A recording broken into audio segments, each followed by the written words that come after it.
Ace didn't have to die. Let me say that again because it still gets me. What if Garp saved Ace and betrayed the government of Marineford? Monkey D. Garp was right there, standing on that execution platform while his two grandsons were in the middle of the bloodiest war in Marine history. The same man who hunted down Gol D. Roger. The same man that actual Admirals stepped around carefully, just watching. Duty over family. That was his whole thing. But think about it. Luffy's down there getting wrecked, refusing to stop, bleeding out, and still crawling forward. And Garp's just standing there in his uniform. At what point does something in that old man snap? What if it did? What if Garp looked down at Luffy and thought, you know what? Forget the rank. Forget 30 years of service. My grandson is dying. One punch. One old man saying enough. The hero of the Marines throwing everything away for two kids he raised on a mountain in the East Blue. And the whole world is different for that. That's what this is. Here's what nobody actually talks about. Garp isn't standing there because he stopped caring. He's standing there because he never stopped. This is the man who turned down Admiral rank twice because he wouldn't answer directly to the world government. He believed in justice, actual justice, not whatever version comes stamped with a government seal. That's who he is. And that man's two closest people in the world are both pirates. Dragon, his own son, the most wanted man alive, and then his grandsons, two boys he raised himself, fed them, trained them, dragged them up mountains, punched them on the head because that's genuinely how Garp shows love. Both of them out there flying pirate flags. Now one of them is on that execution platform, and the other is fighting through an entire war to reach him. Watch what Luffy does in that battle. He gets knocked down constantly, beaten, bleeding, running on nothing but the fact that he refuses to leave without his brother. Every time he hits the ground, he gets back up. Not after a moment, immediately. Like losing simply isn't a concept he understands. Garp watches the whole thing from that platform, and then Luffy gets there, looks straight up at him, doesn't hesitate for a second, completely ready to fight his own grandfather if that's what it takes. No speech, no negotiation, just a kid who loves his brother so much that rank means absolutely nothing to him right now. Something in Garp breaks. He'd spent his whole life telling himself the uniform came first, that a man in his position didn't get to fall apart over family, that duty was bigger than grief. But standing there, watching Luffy shake and bleed and still refuse to move, one question cuts through all of it. What exactly am I protecting? Garp walks to Ace. No speech, he just moves, grabs the sea stone cuffs and snaps them open, just like that. Because Garp has always been built different, and everyone on that battlefield knows it. He tells Luffy to take Ace and run. Sengoku loses it. Giant golden Buddha, haki pouring off him, palm coming down aimed directly at both brothers. Garp steps in front of it, hits Sengoku's palm with a toned-down galaxy impact, and the explosion tears across the entire field. Stone, smoke, fire everywhere. Luffy grabs Ace. They run. Then Akainu shows up, the man who, in the real timeline, killed Ace without blinking. He spots the brothers and moves. Ace steps forward. Fire versus magma. Awful matchup. He knows it and doesn't care. Luffy's behind him. He holds Akainu back barely, taking hits he shouldn't be surviving. Then Akainu pivots toward Luffy. Garp's fist gets there first.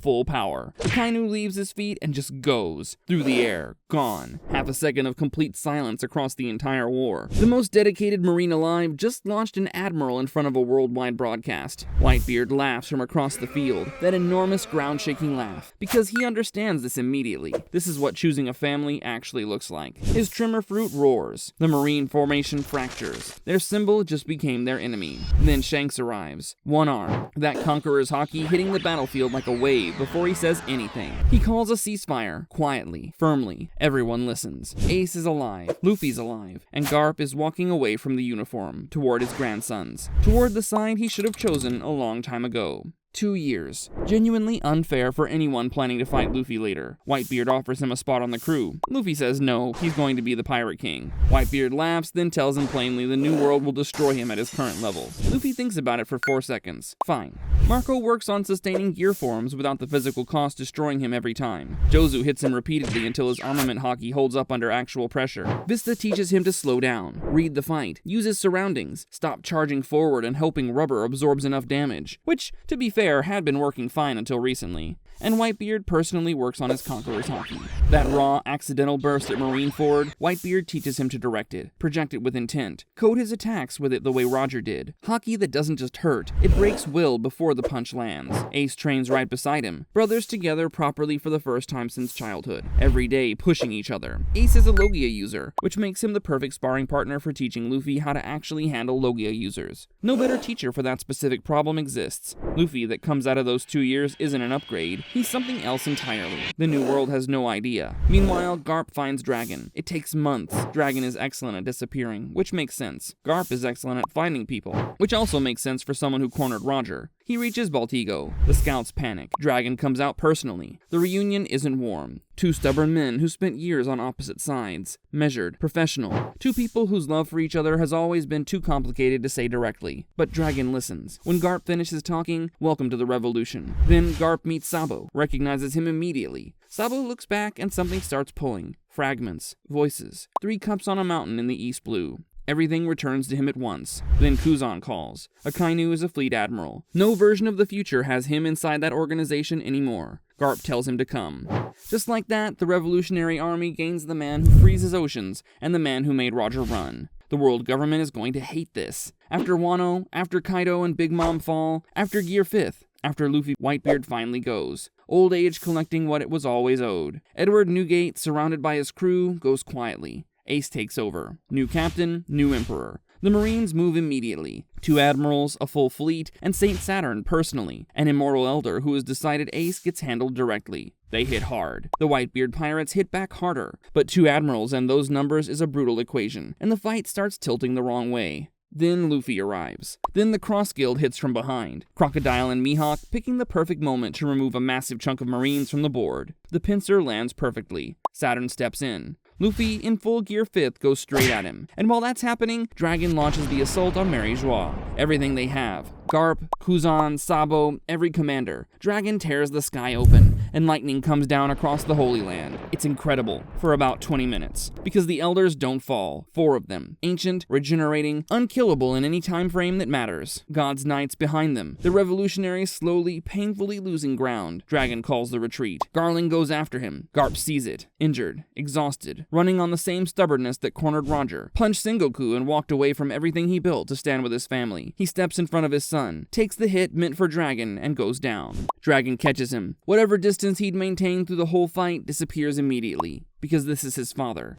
The stubborn, complicated man who showed love through fists and rice balls and showing up when it mattered. He showed up one last time. Sabo reaches Ace and Luffy days later. The look on his face says everything before he speaks. They won their battle. Saturn fought to a stalemate. The Marines pulled back. On paper, the pirates won, but the revolutionaries are finished. Dragon is captured. Baltigo is gone, wiped off the map completely, and Garp is dead. The brothers just stand there, holding the weight of it, because some things don't have an immediate response. Just silence while your brain refuses to process what it just received. Garp didn't die a Marine. Didn't die a traitor either. He died a grandfather, stepping in front of whatever was coming for the people he loved. Same as always. Right to the end. The world looks nothing like it did. Marines gutted twice over. 2 wars, 2 catastrophic losses. But they have Dragon, and Sakazuki knows exactly what to do with that. The elders are still standing, completely unbothered. They've been running this for centuries, and one bad battle barely registers. The Revolutionary Army is finished. Scattered survivors, no base, no leader. Then Shanks finds Luffy.